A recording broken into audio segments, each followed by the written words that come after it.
मोर्चाच्या निमित्ताने तालुक्यातील तमाम सर्व शेतकरी आपण मोठ्या संख्येने उपस्थित झालात याबद्दल मी खरं तर आपल्या सगळ्यांचा मनापासून आभार व्यक्त करतो.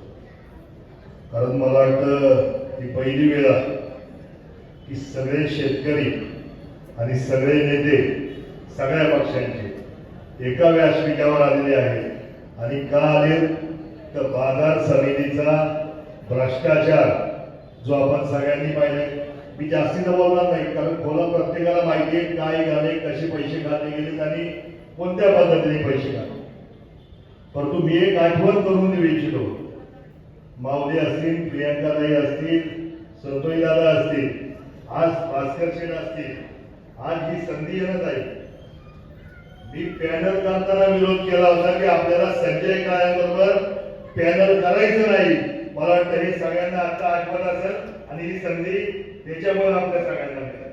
कारण आपण त्याही वेळेस पॅनल याच्यासाठीच केलं होतं.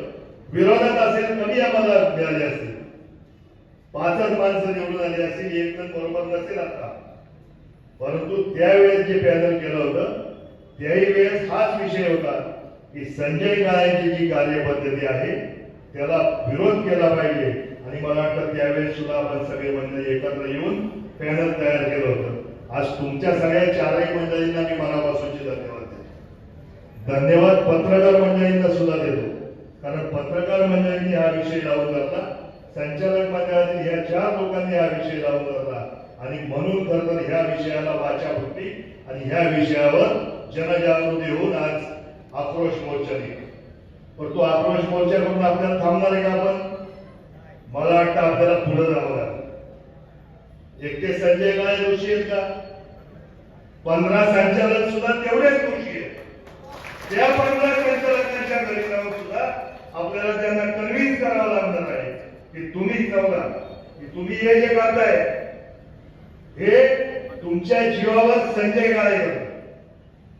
आणि तुम्ही जर त्याला सपोर्ट करणार असाल तर तुम्ही सुद्धा तेवढे दोषी आहात.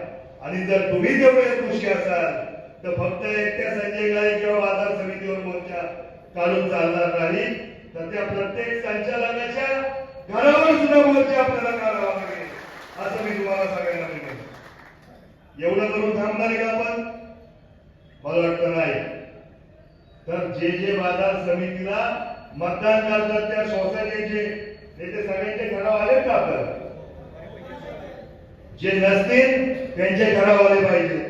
ज्या ग्रामपंचायतीचे ठराव नसतील त्या ग्रामपंचायतीचे ठराव घेतले पाहिजे की जेणेकरून तालुका हा एक संघ आहे आणि या गोष्टीला 100% कारण मतदार तुम्ही आम्ही आहोत ना, बरोबर ना. सर्वसामान्य शेतकऱ्याला मतदानाचा अधिकार जरी असला, आज तो जरी मोठ्या संख्येने असला तरी सुद्धा ही नैतिक जबाबदारी सगळ्या सोसायट्यांनी आणि सगळ्या ग्रामपंचायतींनी स्वीकारली पाहिजे.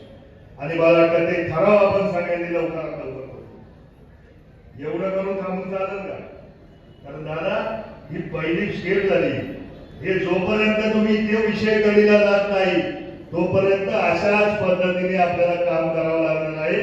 मग सध्या आपण जरी वैधानिक मार्गाचा अवलंब करत असतो तरी इथून पुढे मात्र तो वैधानिक मार्गाने जर आपल्याला न्याय मिळाला नाही तर मग मात्र आपल्याला छत्रपतींनी आपल्याला गनिमी कावा शिकवलाय. आपण तो गनिमी कावा सुद्धा वापरला पाहिजे.